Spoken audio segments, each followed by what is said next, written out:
Our first discussion this evening will deal with the problem of aesthetics. And I suppose there is no matter under greater controversy in the world of culture today. Aesthetics essentially is that part of philosophy which is concerned with the nature of the beautiful. How shall we define beauty? In what way shall we establish the consequences of beauty as a vital force in the experiences of mankind?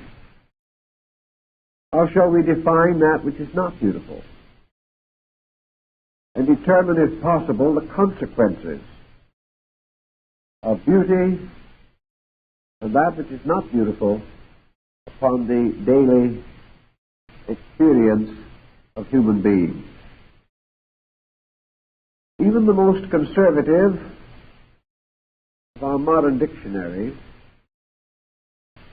are in general agreement as to the meaning of the word beautiful. And they all agree that to be beautiful, a thing must be essentially noble, that it must be harmonious, that it must convey a lofty feeling to those who behold it. In other words, to be considered beautiful, a thing must have artistic value, a value which can be readily comprehended and experienced by those without special technical knowledge of the subject. Therefore, a thing that is asymmetrical, deformed or distorted in its parts, cannot be regarded as beautiful. If we go further into the study of the word art, or to that area of knowledge which we call the art, particularly the graphic art, we come also to a rather severe and definite definition, namely that art is concerned with the cultivation and the recognition of beauty. There seems to be no doubt as to the general intention that aesthetics, as expressed through the creative art, should be a means of enriching the experience of man in the acceptance and appreciation for that which is essentially noble, pure, fine, good, and in all of its parts and relations, colors, and forms, admirable and pleasing to the sensory perceptions of man. Under such definitions, it's obvious that the classical school would come into conflict with the modern school, which holds a somewhat contrary feeling on this matter. But as long as art originated and developed for centuries within the structure of philosophy, I think we must recognize that it belongs to a descent of philosophic insight. And that part of art which is contrary to philosophy must finally be considered contrary to aesthetics, just as surely as that part of philosophy which in one way or another separates itself from the parent structure and attempts an isolated existence must inevitably be inferior to that total body from which it has separated itself. To the classical thinker, the search for the true nature of the beautiful was not without full recognition of the difficulty in the definition of ultimate beauty, ultimate nobility, or ultimate perfection. For beauty is a kind of perfection. The classical writers, however, were of the opinion that nature again points the way. That in nature all forms are essentially beautiful. And the various so-called accidents of nature, by means of which things seem to be injured or broken, these accidents, in the course of time, are absorbed by nature itself into a noble compound, of which no part is deficient in some kind of appreciable value.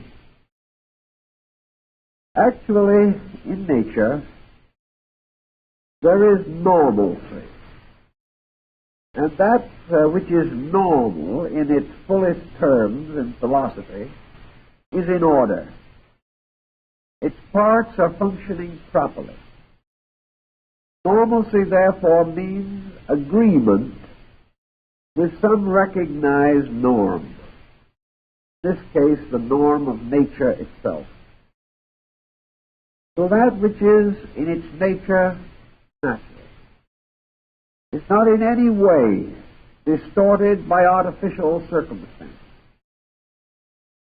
but which continues to manifest through its construction, through its parts, through its organization, through its function, the inevitable laws of nature, without deforming or defaming these laws. And such a structure must be harmonious, must be orderly, and in itself beautiful. Beauty is therefore order, the proper relationship of parts. And to the ancients, it was a thing of itself, although it might not have an existence apart from other things. Beauty, therefore, was present in all compounds, and it was the duty and responsibility of man to discover this beauty, serve it, release it from any bondage in which it might be involved, and give it the full recognition which it deserves.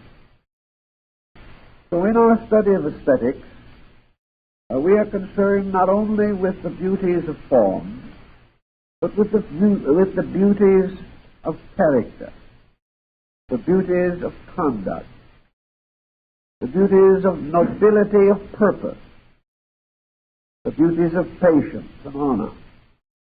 For that which in one way or another adorns virtue must be regarded as exhibiting beauty.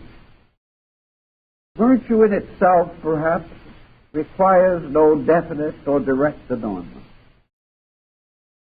And yet, by its own nature, by the harmony of itself, it is adorned. So wherever things are right, there is a mysterious atmosphere of rightness about them. And this rightness we recognize as beauty. Now, there are certainly two or more standards of beauty with which we have to struggle consistently. The Greeks were of this opinion also.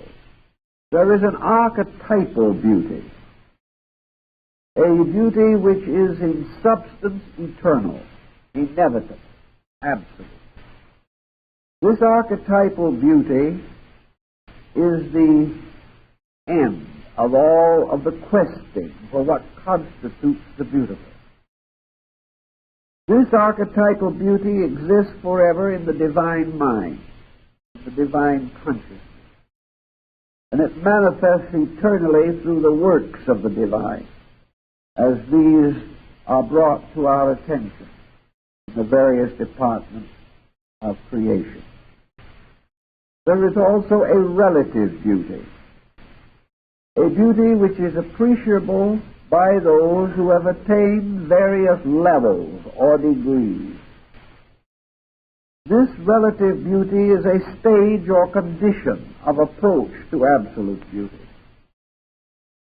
Relative beauty, therefore, is that part of the eternal or the inevitable which is appreciable by us, which we can understand, which we can sense or know.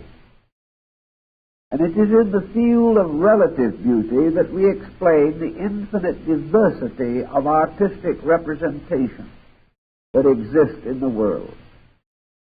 We know that primitive man had standards of beauty which we regard as in some ways inferior to our own. We also know that the primitive possessed a vitality, an integrity of power, which is often lacking in the decadent art of more sophisticated people. Last Sunday I went down to the Park Museum in Exposition Park to see the archaeological exhibit from Mexico. It's a magnificent collection of material. But as we wander through the galleries, we cannot help but say to ourselves, this art has a certain time and date stamp upon it. It has a true greatness, a greatness which cannot be denied. Yet if one of these works of art were to be copied today by a contemporary artist, it would not be great. Nor would it be great if a contemporary artist simply went back and revitalized the entire school of the Aztec, Maya, Toltec, Saracen culture. This art belonged to a time and to a people. For that time and that people, it was the fullest expression of creative aesthetics. We sense beneath the surface of it a certain degree of this vast, universal, archetypal art consciousness which we have mentioned. But it had not reached a perfect flower. It was strong. It was an honest art. It was an art which obviously the people not only respected but enjoyed. To us it might seem barbaric, but to them it was undoubtedly noble, the highest and fullest expression of their own genius. Because it was honest, it will always be good.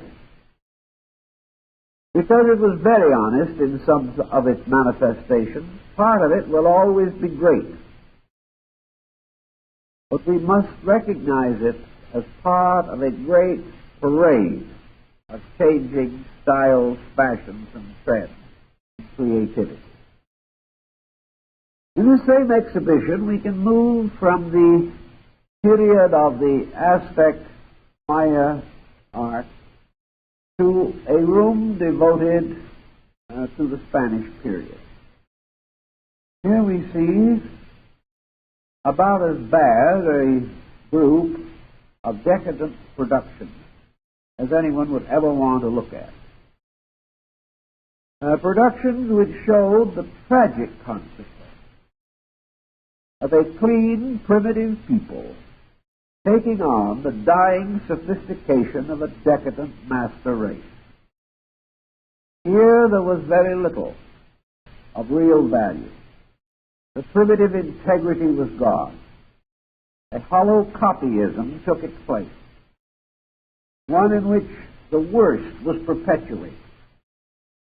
Here there was everything but genius, everything but merit, everything but honesty. Because these were lacking, there was nothing. This represents very largely the story of human aesthetics. This struggle to preserve honesty, and at the same time, with honesty, to achieve true greatness, without which none of these values have enduring quality for us. I think, therefore, that in the search for beauty, we must follow the philosophic realization that beauty, like veneration, is always limited by the degree of insight possessed by the human being.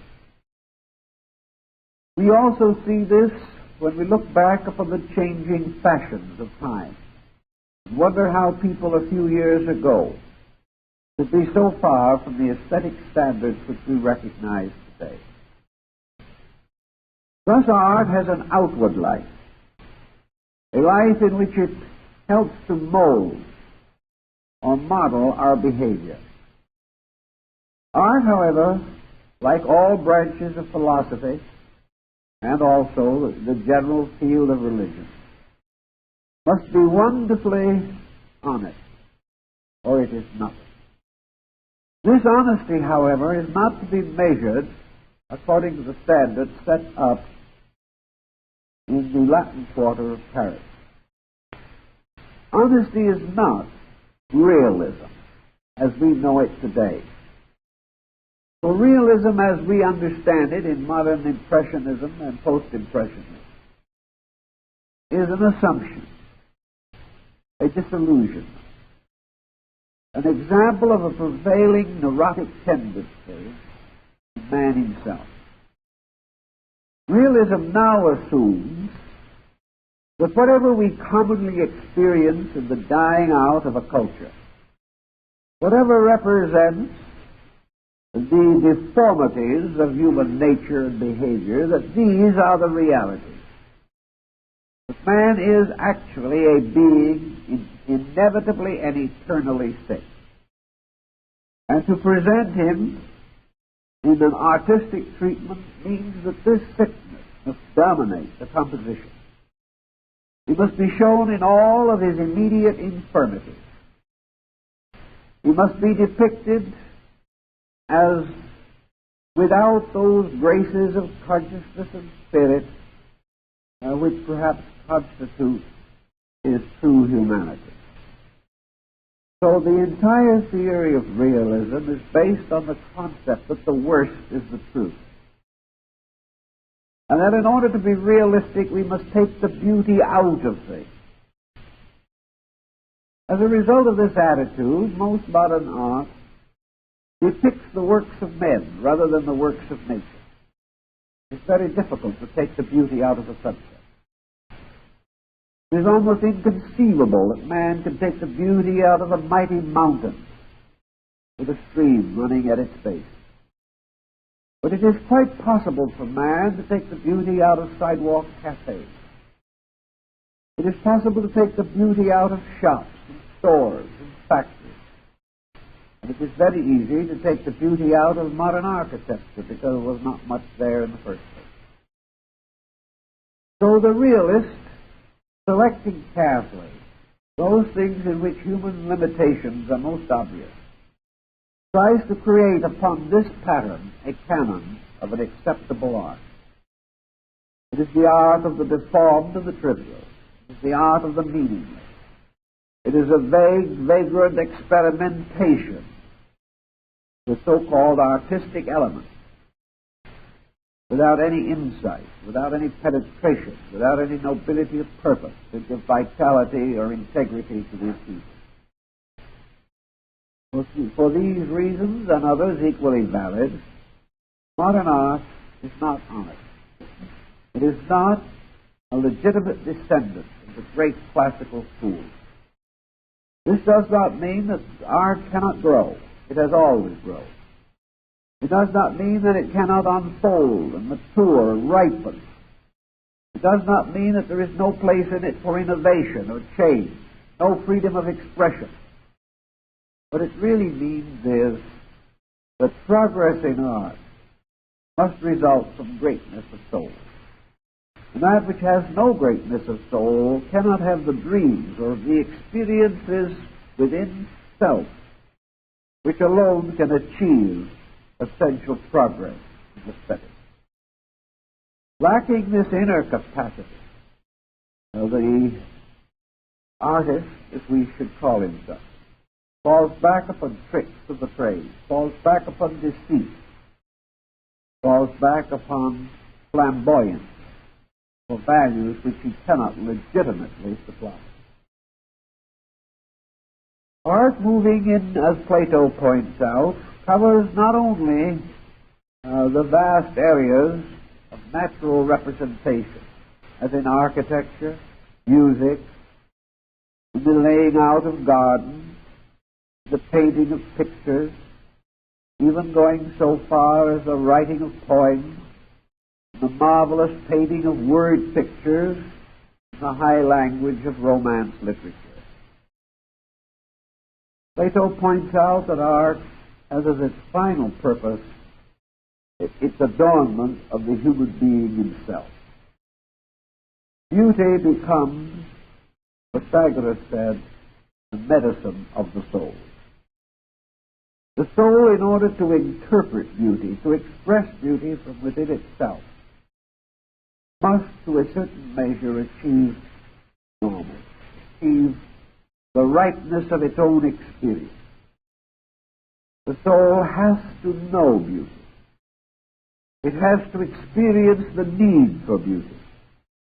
It has to experience the discovery of the beautiful.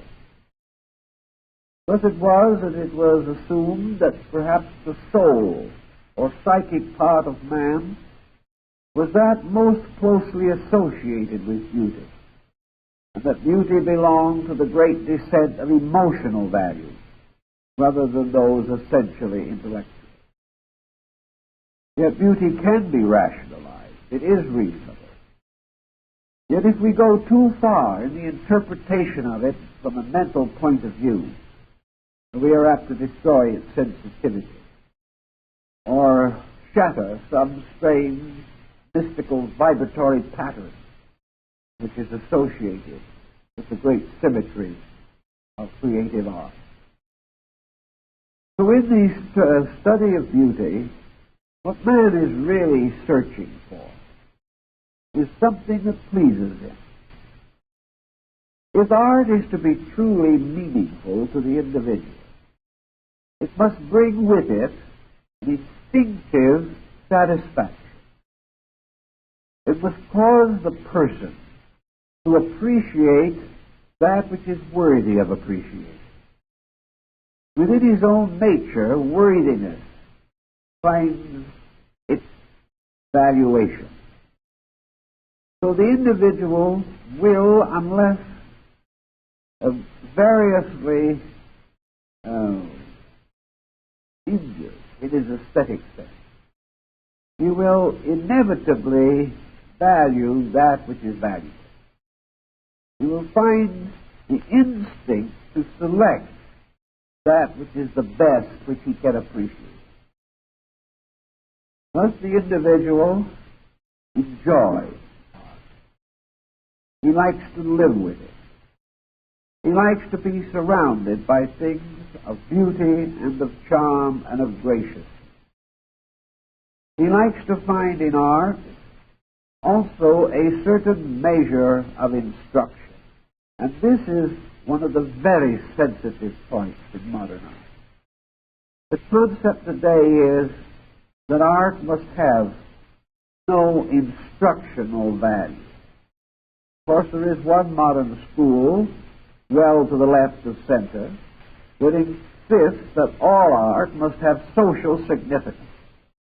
It must be propaganda. And propaganda in this case is nearly always a frontal attack upon privileged classes or groups. The propaganda, therefore, of the modern left-bank artist is distinctly a socialistic or communistic propaganda. In order to achieve, however, propaganda, the person must thrust his own interpretations upon nature.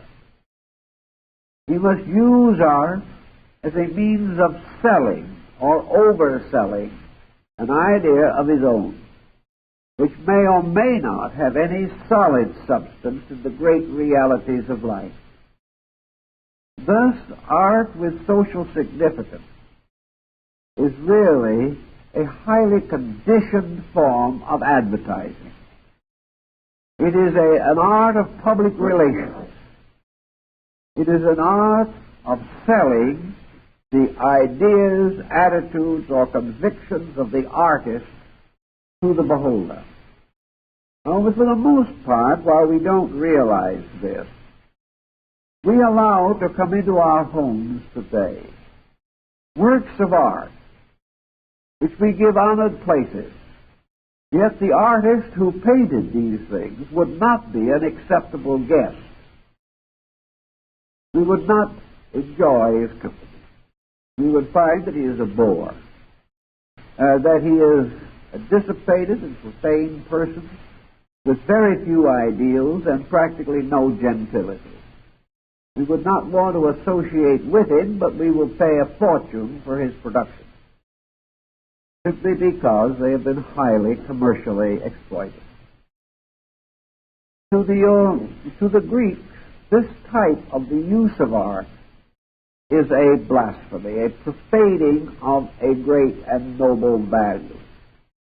We do not use great things to achieve small ends. We do not bind noble institutions to the fulfillment of the passing whims of generations. And in art, we have no right to use it primarily as a means of exploiting ideas.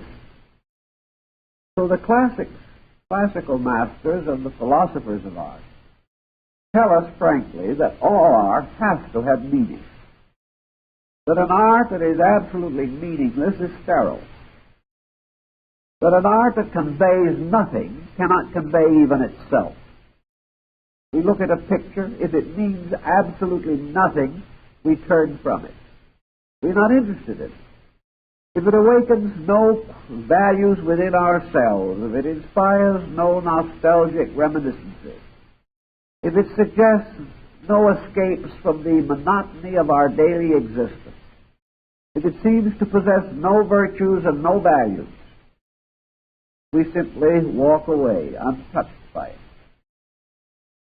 Therefore, while an art should not oversell, it certainly cannot be without some form of reason for its own existence. An art which exists only to support the artist is of no value to anyone. Consequently, we must recognize that great art, which has survived because of some intangible importance in its very structure and nature. Until the dawn of what we call modern times, nearly all great art was religious. It might not be obviously, but for the most part, art was used as a means of revealing ideals. It was not preaching entirely, rather it was teaching. It did not need to preach because the common message which it conveyed was known already to all concerned. But it made a gracious new presentation of this traditionally acceptable message. Consequently, we will find in Europe thousands of Madonnas by great artists, literally thousands of Holy Families, and probably almost as many crucifixions and resurrections, to say nothing of an endless pageantry of saints, martyrs, angels, and related themes. These art productions belong to their time. Many of them would be regarded today as over-sentimental. But they had one value about them, and that is that with a very few exceptions, they would not hurt anyone. You might feel just a little embarrassed at the presence of so much piety, but there was nothing ugly about them, or at least not intentionally. Some religious themes were a little gruesome, and the martyrdom of saints was not an entirely popular subject. But at the same time, it represented an integrity. The saint was dying for his conviction. Therefore, beneath it all, the purpose was to convey value. This value made the art meaningful to its time and helped it to contribute something to the gradual spread of Christian morality. With the rise of modernism in the West, the general trend was secular in art. It became less and less a means of telling anything, until finally it became a psychological art, an art which conveyed only one message, and that is the psychic content of the artist, whether he was a sick man or a well man, whether he was a happy man or an unhappy man, whether he was dissipated and corrupted, or whether he was a person of high sentiments and values. The art became very largely psychological portraiture, and it remains that mostly to this time. The problem then comes back again as to what kind of art is useful. The Greek would tell us rather simply, and most of the early classic artists and most of the great Oriental masters, that art is a form of ministry. It is a form of providing the individual with a new dimension of insight into value. And with all this value, not the intellectual training of the mind, but the creation of an inward joy, an inward reverence, an inward understanding or insight, by which the individual was glad that this art had been made available to him, the experience added to the richness of his life. This was very largely the case in most of the great arts of Asia, and particularly perhaps in the Zen art of China and Japan. Here we are reminded again and again of the sublimity of the simple, the magnificence of the commonplace, the essential value of simple, humble things. And yet all of this art is permeated with a vast pageantry of honor and honesty. It is an art rich in reminding the individual the wonderful world that he lives in, and all that is here that is glorious and meaningful to him. The struggle between the painter's brush and the camera began to be felt in the second half of the 19th century. A great deal of art disappeared, and a great many artists turned to other trades and professions because they believed that it was impossible for the artist to compete with the lens of the camera. This was again because the artists of that time had already passed into such a photographic type of depiction that they had destroyed most of their own value. Art is not photographic reproduction of subject matter. The camera can never be equaled or excelled if you wish to produce a documentary. But a documentary conveys very little more to the beholder than he sees himself as he stands and looks out against the mountains or toward the sea. The great purpose of art is to, in one way or another, release the beauty in things through the discriminating censorship of the material involved in a picture.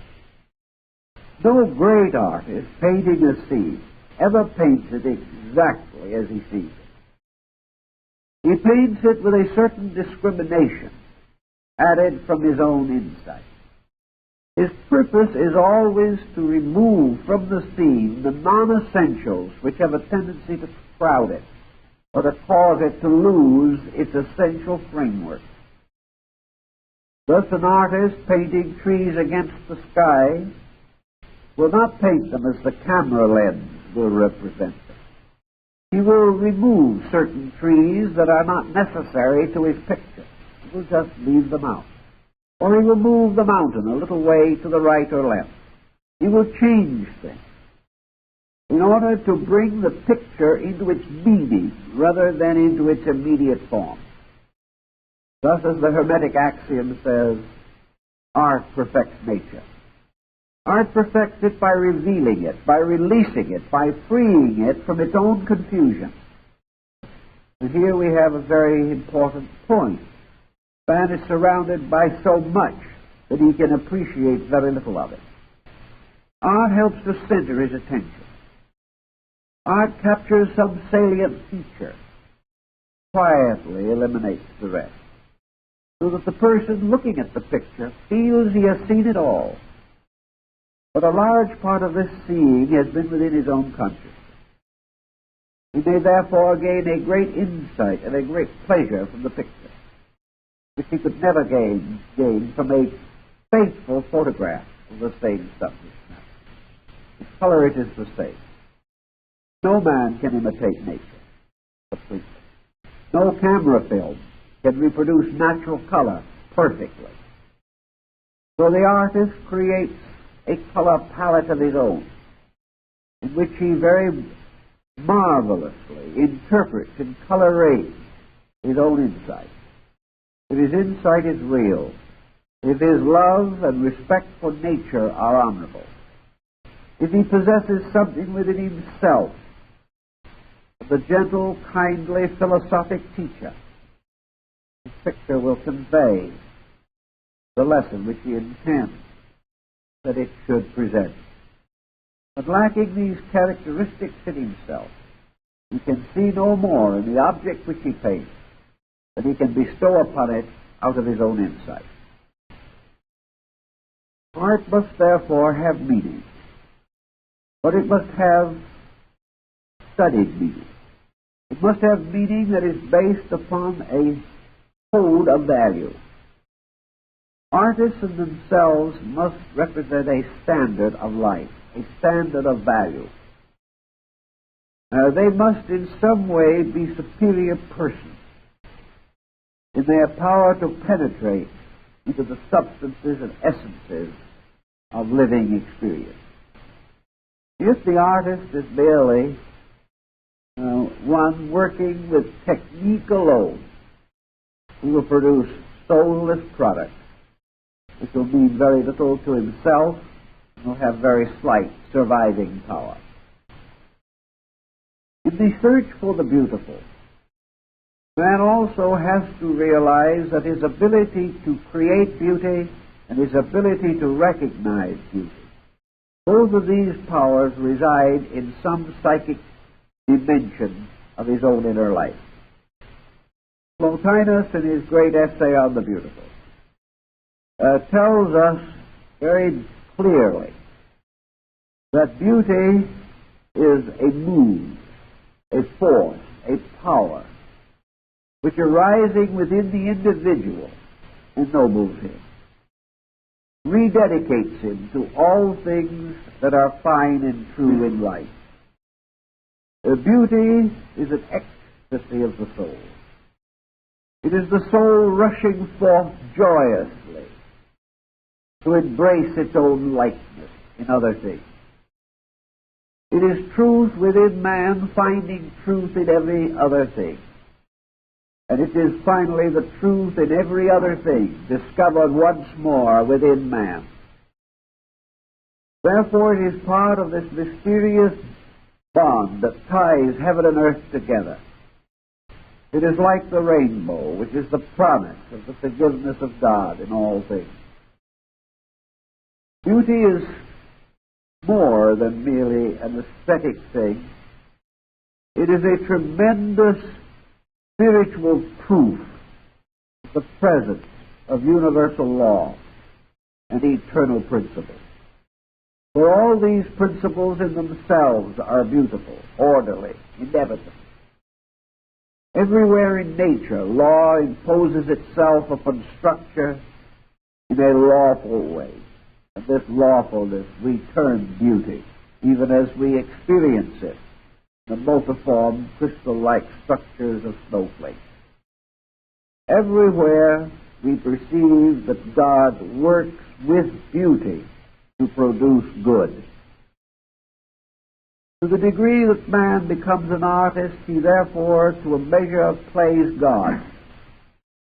He takes upon himself certain of the creative attributes of God. discovering these attributes by exploring his own inner consciousness, where he finds forever the presence of God. So the artist is a creator. He is a creator by a mysterious power of interpretation. He is not creating something from nothing, but he is taking all the things that are and rearranging them in new patterns, so that art is a new presentation of that which is itself eternal. Art is also a sort of eagerness to discover the beauty in things in which this beauty may seem to be concealed. Art is a sort of game, an eternal effort to discover value, to solve the riddle which nature confronts us with, the riddle of finding the good in things which seem to be bad, the finding the eternal in things that seem to be born and die, to find the unchanging nature of the infinite in things which appear to be in continuous and perpetual change. All of these factors together mean that art is involved in a kind of mystical experience. And just as surely as illumination comes to the sage, so the form and nature of this illumination is very often a beautiful experience. An experience of light and color and melody and sound and harmony. The universe suddenly unfolds as a structure of eternal, imperishable beauty, so sublime that the human being is almost unable to bear the vision of its presence. Before this beauty, man falls. He sinks into the sense of his own insignificance. This beauty overwhelms him, producing a strange ecstasy in his own nature. So that everywhere the search for truth is an experience of beauty of some kind. Beauty of thought, beauty of word, beauty of conduct. And everything that is worthy of emulation is worthy because it has a nature which a man can reasonably and graciously copy or admire. So the ancients were very clear in their sense of the religious meaning of beauty. They warned against the perversion of its principles. They warned against the corruption of its very structure or the prostitution of its principles. They also pointed out that experience, long even in olden times, indicated that as beauty failed, so peoples failed. The loss of beauty heralded the end of civilization. When men could no longer discern that which was truly noble, when they would no longer sacrifice the lesser parts of themselves to the preservation of greater good, these men were then no longer suited to preserve cultures or civilization, or to extend their dominions and domains. That people which lost beauty within itself was already dying. And in a few years, its physical, visible structure would also be destroyed. Moral beauty, as we are told, has to do with the nature of conduct. And in this we also have some recommendations and suggestions out of the past. When we listen to our own voices, and we suddenly find these voices raised in anger, or in condemnation, or in great impatience, we sense immediately that the beauty has gone out of that voice. We can imagine a chorus uniting its voices in a magic anthem, in a tremendous statement of musical sublimity. And we can imagine the howling, shouting cries of a mob.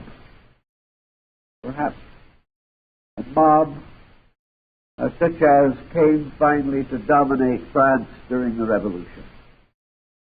We hear in one the noble strains of an exalted spirit, and in the other bitterness, sharpness, hatred. We see in the second the horror of a world that has lost control of itself. We have this same experience in our own daily living. We look into a mirror.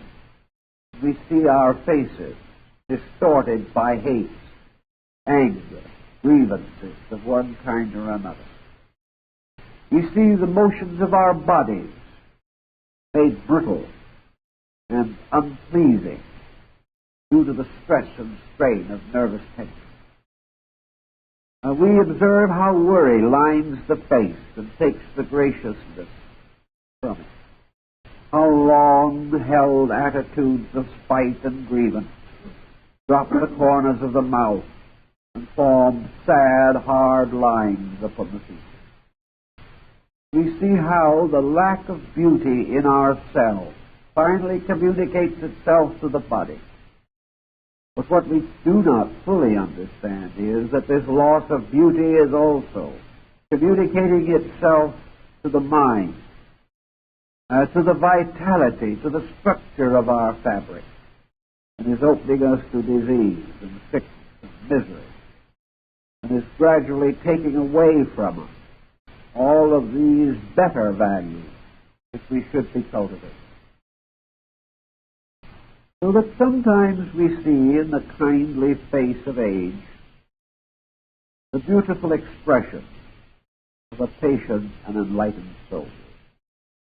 We sense the deep nobility of the face of Plato, and how also wisdom shone through the less attractive features of Socrates, a man not handsome in his body, but in whose eyes and in his face was a great light of insight, a great wonder of understanding, so that when a disciple was once asked how he could endure the ungainly appearance of the teacher, the disciple replied quite simply and honestly, "I had never noticed that he was not handsome." The inner life of things, shining through, not only reveals the beauty of the soul, but smooths the way of life in many, many regards and respects. It helps us to have a richer life, a happier life, kinder life. And anything which causes asymmetry to arise within ourselves is not good. Any emotion or attitude that is not beautiful is harmful. And no amount of explanation, no justification can be advanced, any more than we can justify an example of bad art simply because of the time in which it was produced, or the circumstances through which the artist may have passed. Bad art is bad art, regardless of how, when, or where it was created. And a bad disposition is a tragedy, no matter how much the individual can apparently justify his attitude. So as we seek to make the world more beautiful through art, we also attempt to work the transformations of art upon our own character, thus leading us to a more advanced and enlightened relationship with the world in which we exist. And this brings us naturally to perhaps the crowning level of philosophy. That phase or branch which is sometimes not included within the 6 branches of the philosophic system, but which was essentially added by the Neoplatonists of Alexandria, who realized that the great structure of philosophy not only arose from one essential principle, but in the end must be gathered again into one essential substance. So they created the 7th branch of philosophy, which they call Theurgy. And perhaps we can best describe Theurgy as a divine kind of magic, It is the magic of the working of God in man. It is the magic and mystery of enlightenment. It is the alchemy of transmutation, which is accomplished as the result of what Pythagoras calls the philosophic life. So theurgy is that branch of philosophy which has been most completely neglected for nearly 2,000 years. For today we seldom, if ever, hear any reference to the philosophic life. We know that there are many scholars and many great individuals. And we study the biographies of great philosophers and scholars, and we are told that one was a dyspeptic, another was unable to gather his resources together to maintain his own family, or a third had the most extraordinary and delinquent personal habits, and another was a political fanatic. These studies that they had made, by which they gained a great distinction for the reasonable and logical unfoldment of ideas, seemingly never touched their lives. They became learned but not wise. They became brilliant but not good. They became skillful but not happy. In some way, the wisdom which they accumulated was put away in some closet or in some department of life, or hoarded in some vault where it might be protected against loss or decay. But it was never used. It was never the basis of a daily conduct. And when we think of philosophy as it is taught in modern universities, we know that some of these schools have exceptionally fine schools of philosophy. Although I think it is generally agreed that at this time the greater weight in philosophic studies goes toward psychology, where many young people feel a brilliant profession awaits them. But in the philosophical department, you seldom, if ever, hear of the application of any system of philosophy to any person actually in trouble. They never get around to this. The student himself is not told to use his philosophy in the solution of his own problem.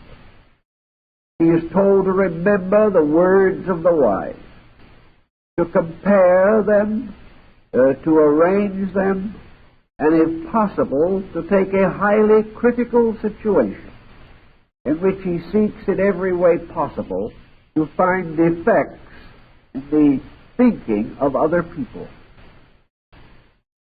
Overall is the general concept that philosophy is, after all, a kind of pedantry, a sort of a mental luxury for those who may sometime become professors, or who would like perhaps to have the ornamentation of it in genteel letters. But philosophy is no longer regarded as a living force even where it is taught. And if you should point out to a group of students of philosophy, perhaps working for their masters or their doctorates, that the beginning and end of philosophy is to roll up your sleeves and use it, they would consider you mad. It just has no part in thinking of things today. But the Greeks, particularly of Alexandria, during the first 3 centuries of the Christian era, were convinced that all philosophy was perfected by the philosophic life, the life of wisdom. That no matter how brilliant you became, or how much you were able to remember, or how conversant you became with systems, you had only a brittle, superficial grasp of things, unless in some way you could transmute knowledge into insight and understanding within your own experience, within your own consciousness itself. Therefore, as Plotinus said to one of his young disciples, make philosophy your journey. use the philosophic system as a guide to conduct, as something to be continuously applied to the problem of your own day. It would seem very strange that an individual would spend many years studying Aristotle or Plato, and then in any difficulty that arose had to go to someone else for help. It simply meant that this person had never really thought of philosophy as a living instrument. He thought of it only as a cultural embellishment. He thought of it as something that it was nice to know, like a good suit of clothes. It was a status symbol. If you could toss the right words around, it seemed rather important. But to use these ideas represented a new dimension of approach to wisdom. And this was what the Greek Alexandrian Neoplatonists referred to as Theurgy. It was the transmuting, magical power of wisdom operating in the daily life of the person. It meant that as wisdom increased, the individual increased. It meant that with every new discovery there was new richness of character, new nobility of action. And of course, all of the theurgical art had to do with man's victory over doubt. Doubts in some way were the weaknesses of men. Man, forever uncertain of his own behavior and less certain of the behavior of others, lived in a world of doubting, a world in which he had inadequate faith built upon inadequate knowledge. It was the duty, therefore, of theurgy, so to say, as a part of philosophy, to dispel man's most common and frequent doubts, particularly his doubts concerning providence, concerning God, concerning the nature of good and evil, and the eternality of the world. If man was able to clarify within himself his doubts about justice, if he could really believe to the very core of his nature that he did live in a universe that was essentially just, if he could rationally demonstrate this to himself, if he could logically prove it, if he could aesthetically justify it, if he could metaphysically experience it, if he could find in it all of the reason that was necessary to convince himself, if he could justify in his own thinking the full scope of epistemology and psychology in these respects, then, in a strange way, he came to the end of his uncertainty, his disturbances. He came finally to those certitudes which permit him to relax, to no longer struggle against unrighteous fortune, no longer to take the natural, maturing power of reason. So we have in the completely reasonable person the classic archetypal fraternal image of the wise man. We have this wise man as the kindly grandfather,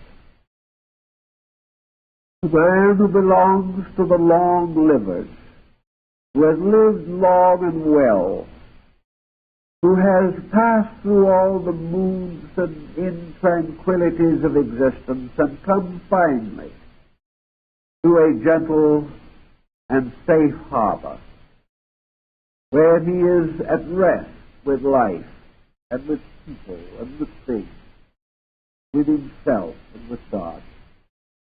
This type of peace arising from the full use of faculty rather than the denial of them This peace, which is knowledge carried on until it becomes a living value in our daily experience. This, in a way, sets the situation for the theurgical achievement.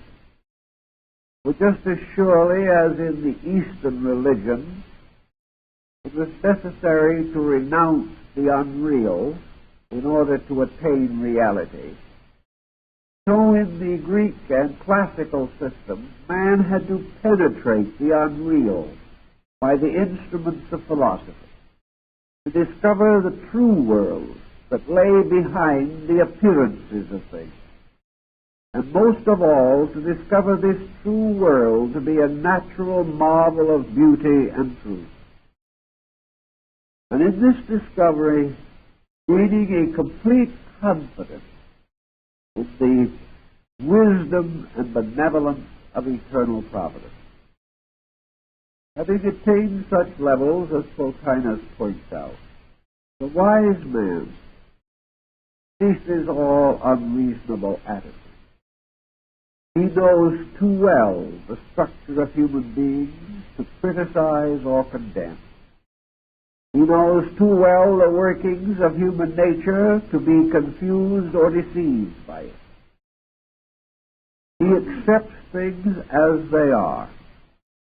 He realizes the inevitability of existing conditions. He moves through existing relationships with a full understanding of their bearing upon eternal facts. And he expects this world to be a place of instruction, not a place of gratification. Having thus renounced false values by the aid of philosophic discipline, he is able to reach out to embrace true values. And in this degree, he begins his experience of the philosophic life. He becomes a person who is unmoved by the non-tranquillities of passing occasions and conditions. And dwelling as he does always in a deep internal relaxation, he has at all times the full availability of his faculties. Having no false opinions, he will not deceive himself. Having no unreasonable ambitions, he will not be deceived by others. Expecting no more than is due, he will have no false hope. Perfectly willing to accept that which is his proper responsibility, he will have no false fears. And as the Bhagavad Gita says in India, unmoved in pain and pleasure, this one is fitted for immortality. Philosophy then, by tempering away all of the intemperances of existence, brings the person finally to a happy, amicable relationship with truth, fact, and reality. It is obvious, of course, that all philosophic systems do not inevitably confer such blessings. For these systems may be in conflict with each other. The teachings which they disseminate may be contradictory. Most philosophic systems, especially those of the modern world, were not founded upon a solid insight, but rather upon a scientific analysis of previous opinions. The philosophy was simply another kind of science, groping from one kind of intellectual fact to another. The great philosopher was the brilliant thinker who could unseat some previous opinion and put his own in its place. There was no problem of true greatness of character. As a result, we have had a great many schools of thought, some very brilliant, some very difficult to refute, some pathetic, in their inability to confer the slightest consolation upon the human heart.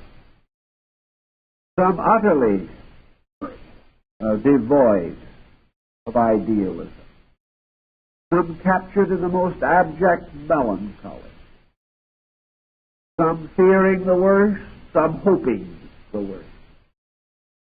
But very few with any substance by which man could solve the immediate needs of his day.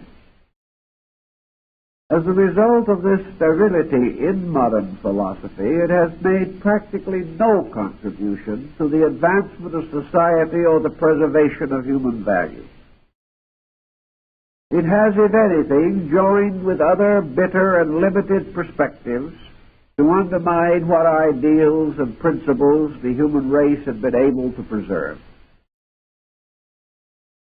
It is true of this as of aesthetics, that philosophy which does no good must almost certainly do harm.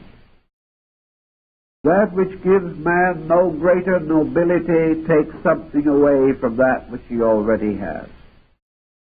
And to train the young in ideas and attitudes made illustrious by great names, but calculated to destroy the inner value of these young people, to take from them faith in humanity, faith in nature, faith in God, faith in truth.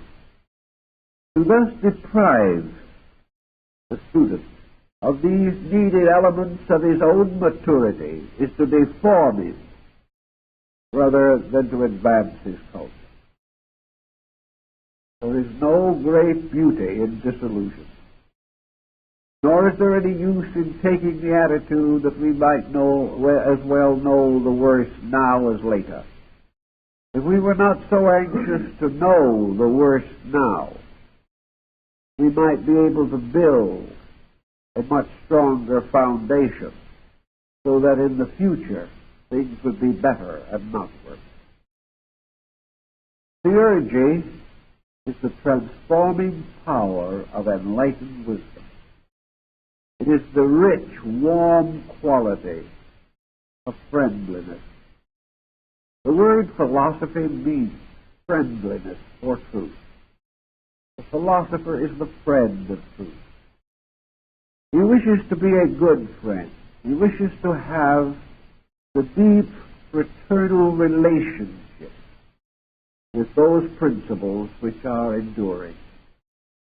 Friends are kindly people, interested more in the good of their friend than in the good of themselves. And in philosophy, the true philosopher is interested in the spreading and sharing of philosophic insight, rather than merely the winning of an argument or the establishment of himself as an authority on some particular school or some previous intellectual. In the Eastern world, we have some interesting thoughts about this. The responsibility of philosophy is always the responsibility of the teacher. The teacher-student relationship is almost inevitable. In the East, the student-teacher relationship is finally summarized in the concept of the Bodhisattva. The Bodhisattva is the exalted soul in Buddhism that has renounced the attainment of the Parinirvana to return and instruct those who have not yet been emancipated from illusion. So the Bodhisattva becomes the teacher, the savior, the liberator, the enlightener. In all Buddhist literature, this point is clearly brought out, that even the Bodhisattva has to be extremely careful, lest his effort to serve others will swing back upon himself and cause him to strengthen the illusion of his own importance. If any individual believes that he becomes the instructor of others, he must also, to a measure, believe that he is valuable. that it is but a very little way between this recognition of self-value and a hopeless spiritual arrogance. And individuals who claim to be devoting their lives to the service of other people are actually profoundly enjoying the fact that they are able to influence other lives. Philosophy is not sound. Therefore, in philosophy, it is very important always to realize that we are the servants of something greater than ourselves, that our own satisfaction is not important. But the real important thing is that we are able in one way or another to share or communicate a condition of natural existence, which may be properly termed the philosophic life. If through our own conduct we are able to demonstrate that we have complete victory over the intemperances of our own natures, then in this way we become solid instructors of others. If, however, ignoring the innumerable imperfections of our own characters, we hasten out to save others, it may be suspected that our motives are not entirely adequate. So in philosophy, the philosophic life has to be lived from the beginning to the end. Each step has to be taken with the patience, forbearance, and insight that truly wise. And in the Neoplatonic system, following very largely the Platonic disciplines and the Pythagorean disciplines, a way was set out by means of which the philosopher could gradually recognize the developments of his own character. Philosophy began with a decision which only time could mature, a decision that was essentially a dedication.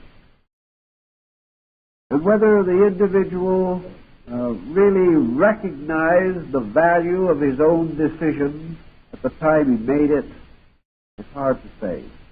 But he lived in an age, at a time, when this decision was of value. But it was the decision of the noblest of his own people.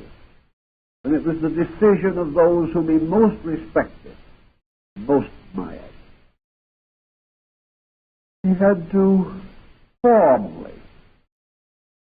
and without equivocation or reservation within himself dedicate his own nature to the philosophic life. He had to assume within himself that from that time on his life belonged to truth rather than to his own nature. That his entire career must have as its primary objective the purification of his own nature. This did not mean that he had to reject all relationships with the common problems of living.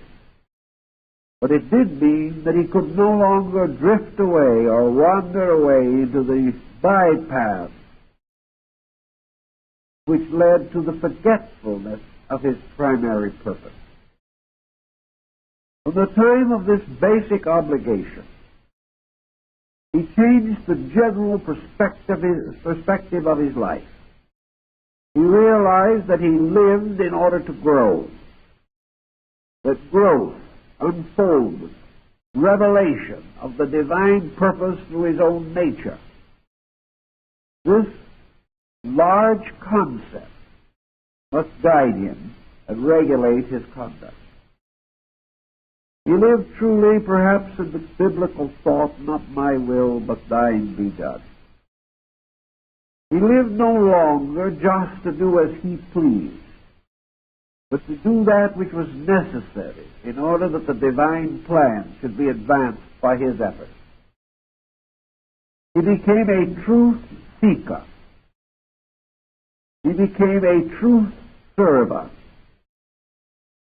And only by these dedications could he ever ultimately attain the goal which all men are seeking. He already assumed truth to be the most precious thing in the world. more valuable than any opinion, more important than any feud which he might like to carry on, superior to any intemperance or intolerance of attitude which was peculiar to his own nature, infinitely superior to wealth, power, or the satisfaction of any worldly cause. That his allegiance to truth came before his allegiance to anything else that existed. But fortunately, his allegiance to truth did not in any way interfere with his allegiance to any other just thing. It merely meant that he no longer bestowed any of his energy or any of his life upon inferior causes or destructive situations. He learned that the only way in which he could live for truth alone was to become indifferent as to his own life, indifferent as to whether he lived or died, concerned only with the basic problem of living well and dying well. It was no longer important to him whether he was recognized by others, applauded, or rewarded in any way. He was seeking that which is the ultimate reward. He was seeking the greatest treasure in the world. Therefore, he must give to this quest all the greatness of himself. By degrees, he recognized and integrated his life around a very important core. But it was without any of the sense of spiritual ambition, which we also have to guard against. There are many people who have selfishly departed from all the responsibilities of life, simply to find their own way to some paradisical sphere to come, with no thought for anything except their own happiness and their own convenience. This is not the point at all. If it is attempted in this way, failure is inevitable. What the wise person is attempting to do is to gain a complete relaxation within the very essence or substance of the divine purpose itself. To become completely dedicated and at the same time strangely purposeless. To have a goal that is inevitable and yet never to fight or struggle for that goal, realizing always that the great attainment is by a complete release of the individual from his own purposes or his own ambitions.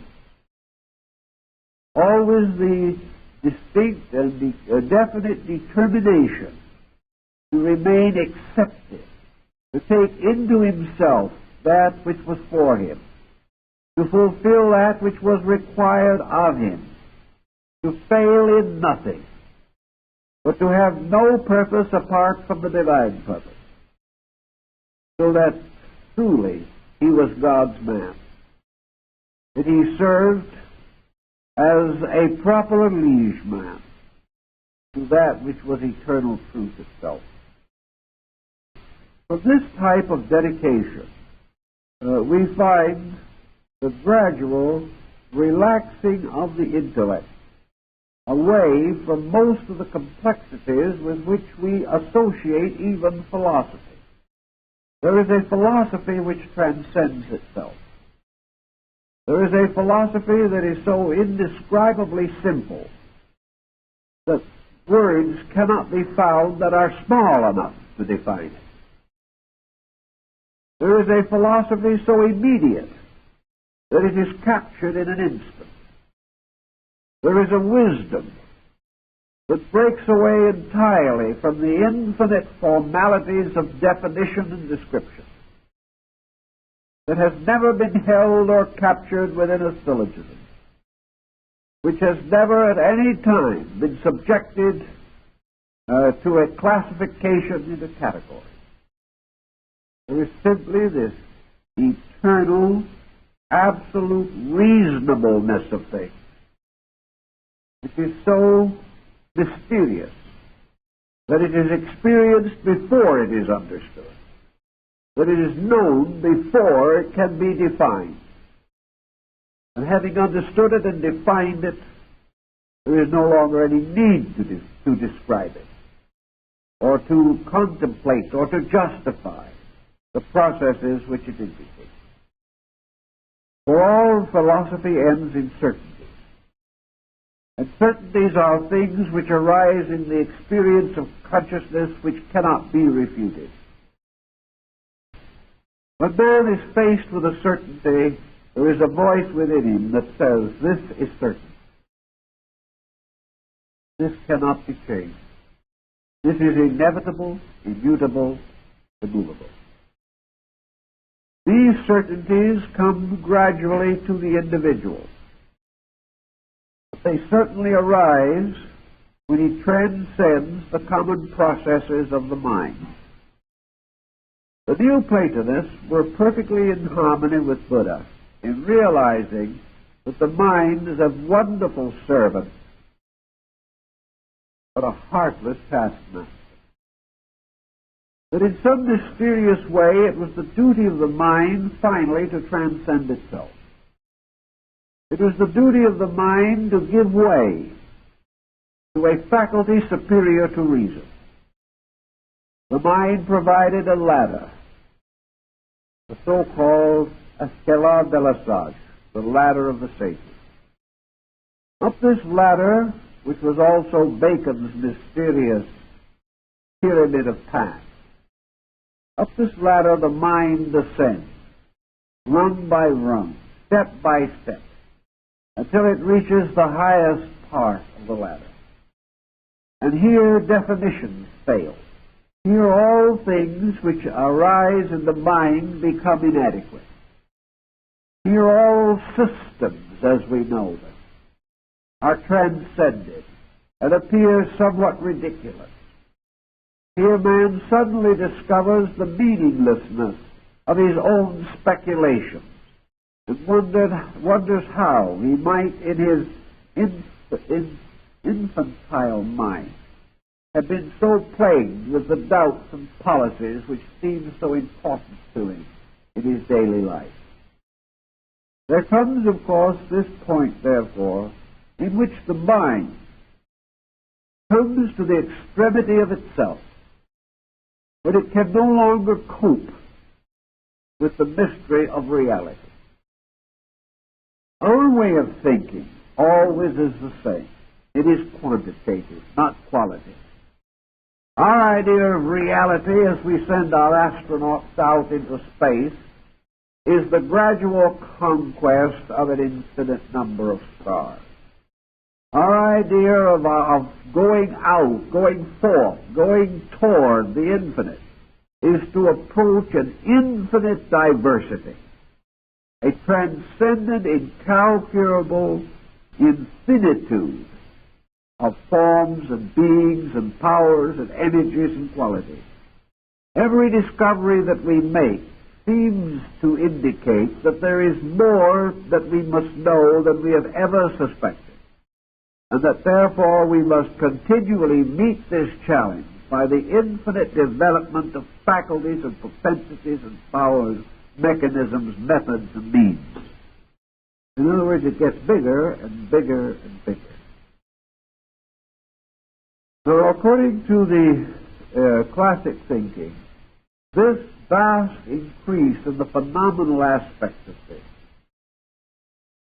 is an illusion. There is not a constant increase of knowledge. There is not a universe that is growing bigger every moment.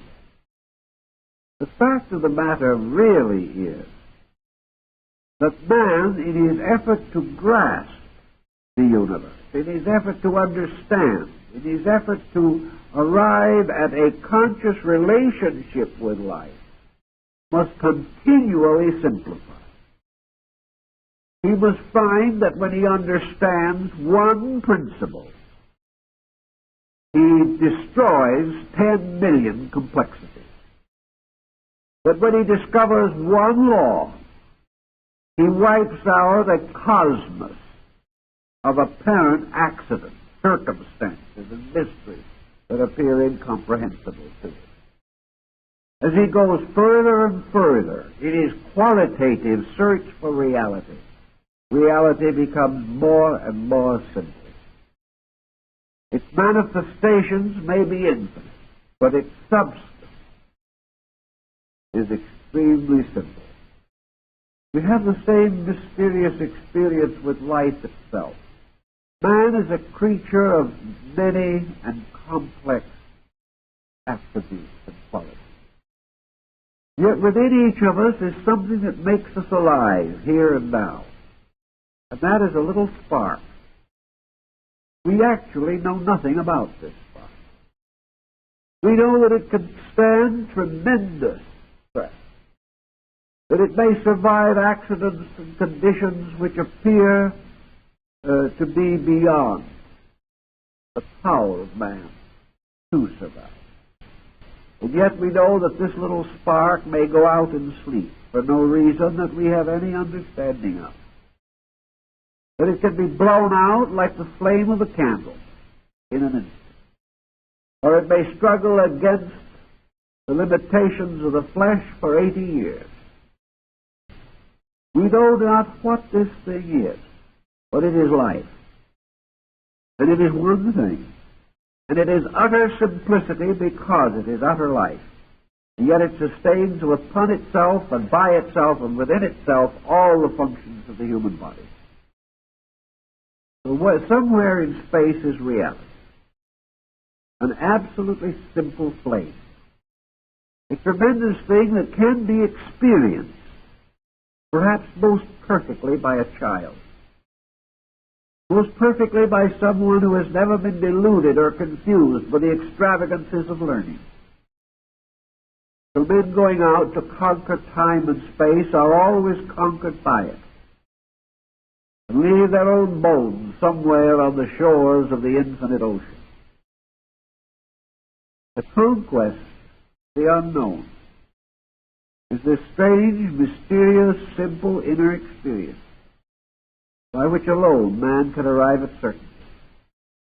An experience of a moment, a mystical insight, an instance of silence in space, a moment of absolute rapport between the being and the infinite, and the discovery that this rapport is not man as a humble creature bowing before a vast magnificence, but a strange reaching out of life to life with an absolute intimacy, with a fraternity, with the simplest relationship of parent to child, or the deep and wonderful value of two lovers. It is not this strange, formidable thing we are forever fighting. So philosophy, through theurgy, tries to give us this experience, this wisdom that is beyond wisdom. It tells us some way that we must finally outgrow our own intelligence, outgrow our own mind. We must go through the process of the mind until it discovers for itself its own futility. For until then it can never get over its own insufferable arrogance. But there comes a time when it becomes exhausted of its own ineffectiveness. All its speculations, all its strategies, all its conspiracies come to nothing. All its false knowledge and vain glory fails. And the individual who has mastered all the arts and sciences of the world feels in helpless tears beside the crib of his own dying child, unable to do anything whatever. Life, therefore, has to have another answer to all this. It has to have the tremendous answer of the immediacy of the availability of pure life, of pure reality, of pure truth, of pure insight. This is theurgy. This is this wonderful thing by which man penetrates not only the pretensions of others, but most of all his own pretensions. Suddenly discovering the true dimensions of his own wisdom and ignorance, and perceiving his true place in an eternal pattern of things. We have every reason to believe that in the advancing years of his life, Plato achieved this theurgic punching. We learn that as he grew older, his mind began to take less interest in the great profundities of thought which had once distinguished him. He was still the great philosopher, but through his greatness was coming a strange childlikeness. It was this gradual liberation from all desire for disputation and profound argument and for deep analysis and for vast interpretation that finally separated Aristotle from Plato. Aristotle wanted to go on systematizing knowledge. He wanted to know more and more. And Plato was gradually discovering that knowledge was a burden upon the spirit. And Plato drifted more and more into the mystical. I suppose some of his more analytical disciples were convinced that the great philosopher was entering his second childhood, that perhaps his mind was weakening with the years. But Plato did not have the kind of mind that weakened. He grew strangely strong. Plato reached the point where he no longer needed philosophy, as we think. What need has a man of philosophy who has lived it all his life? What needs the individual of reason who is by nature reasonable? How much can we require ethics if we are ethical by soul? If we are honorable in the spirit of our very transaction? Why do we have to study ethics? If everything that we think is filled with nobility and beauty, and we have cultivated the virtue as the simple adorations of principle, what need have we of ethics? What need have we of aesthetics? We are all these things already in ourselves. When by our own insight we have evaluated the mind in all its functions, when we know the true nature of our own thoughts and can intuitively interpret the thoughts of others, what need have we of psychology? We cannot be neurotic. We cannot have these problems in ourselves, because into our own consciousness we have through the years built the perfect substance of our own belief. And we have linked our belief so closely to our consciousness that there is no conflict in the subconscious nature of ourselves. What need has such a person of philosophy? He cannot attain it because he already is it. He is an embodiment of it. He does not have to go to school to study that which is his own very nature and substance.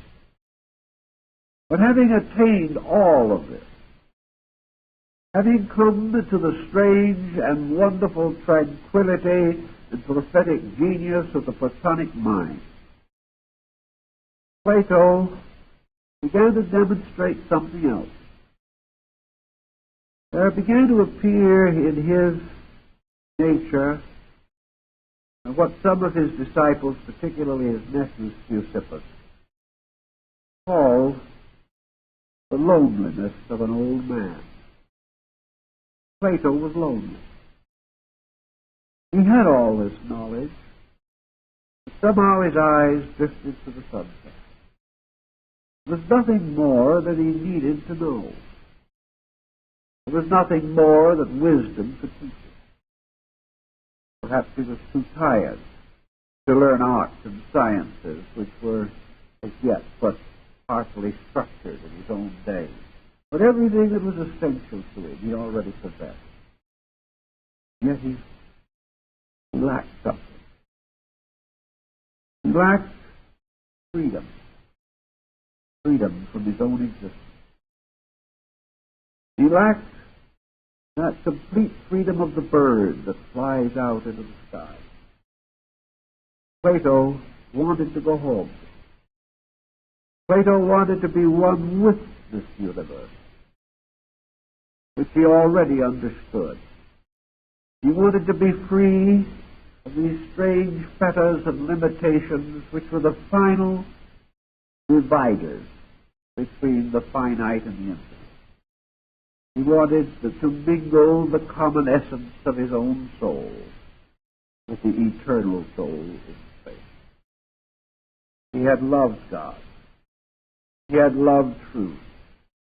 He had served both God and truth with a whole heart. Now he wanted to go home to God and truth. He wanted to be one with that which he had loved so long. There was no other need of wisdom. There was no other goal, no other purpose that was desirable.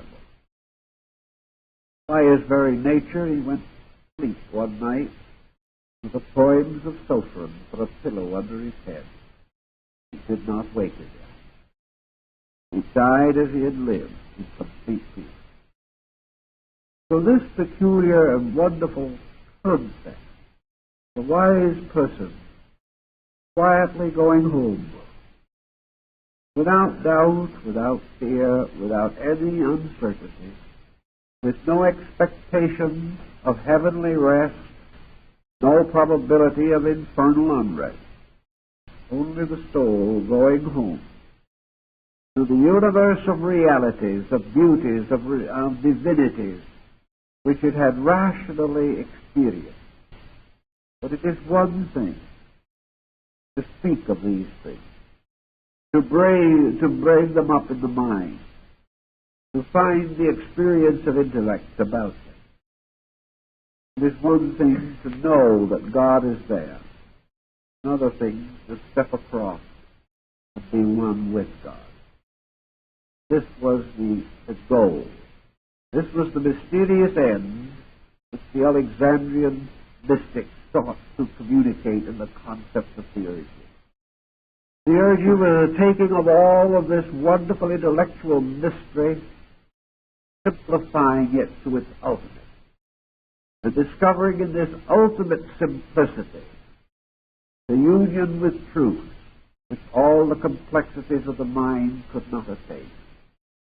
There are so many arts and so many sciences, and if things continue as they are now, the young people of the future are going to have a very bad time of it. It already takes over 20 years of life to complete an education.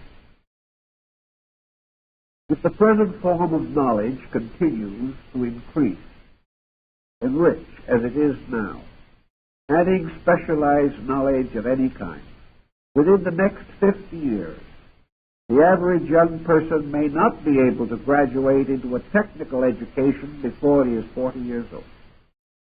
This means his life is two-thirds finished before he has been able to accumulate into his own mind the wisdom of his time, the skills, the scientific patterns, formulas, and precision which are necessary to the practice of an advanced art or science. As we go on, the time will continually increase. So man, perhaps in the conquest of the theories of knowledge, will never live to practice. This is not nature's intent. This is not the ending. Theurgy would tell us that probably in a few years, 4 or 5 years at most, it might be possible for man to attain the substance of knowledge. That as we progress, our periods of schooling should be less, not greater, because our own insight should be growing, grasping more of eternity constantly and requiring less of instruction. The individual today should be born with a knowledge that the past never possessed. Perhaps he is born with that knowledge, but until he is searched for it, until we give attention to this, and no longer assume that he is born in a state of virgin ignorance, and therefore must be indoctrinated from the cradle. Perhaps if we took a different approach, we would discover that maybe man does not know the prominent and dominating opinions of this generation, but deep within him is a knowledge of the eternal values of the infinite itself. That man who was born to outlive all generations must have a wisdom greater than generation. This is possible, and this is true. The search for these verities were the very substances of the Neoplatonic philosophy. But sometime man would be able to adjust his consciousness again with the infinite mind, and in that adjustment discover all that was real and quietly reject all that is unreal, recognizing that reality to be the possession of such knowledge as contributes to man's eternity, makes him greater than the ages, brings him inevitably into the full citizenship in eternity. All other knowledge is passing, but the knowledge which transcends knowledge, which may be termed the knowledge of knowledge, the wisdom of wisdom, is that which is discovered by penetrating all systems to find in their heart a living fact. That this living fact cannot be analyzed, but it can be shared, it can be experienced, it can be conferred by intuition alone. It can be known because it is a fact. This knowledge can come instantly, whereas the knowledge of the consequences of this fact might require ages to accumulate. So theurgy is this instantaneous availability of the infinite, based, however, upon man's dedication to the qualification of his own nature, the experience of truth to occur within himself. This then represents the application of philosophy, the final fulfillment of it, where it verges to mingle its courses with religion, where it becomes part of the great process of man's spiritual growth. Well, I think our time is up, folks, so I guess we'll have to call it evening. Now, I'd like to point out that this evening and next Wednesday evening, these being the last two evenings of our classes, our little gift shop will be open for those who might wish to look around. It will be open this evening and next Wednesday evening after the lecture as well as before. Also, the library is open with a new exhibit which we think you will find most interesting. And there are also some delightful art things there that you may enjoy seeing. We thank you and hope to see you again next week when we're going to take up one of the most interesting of the sections of our book, and that is the mysterious story of the 10 Bowls. This is the Zen fable of illumination. And I think it is one of the great classics of philosophic literature. Thank you very much.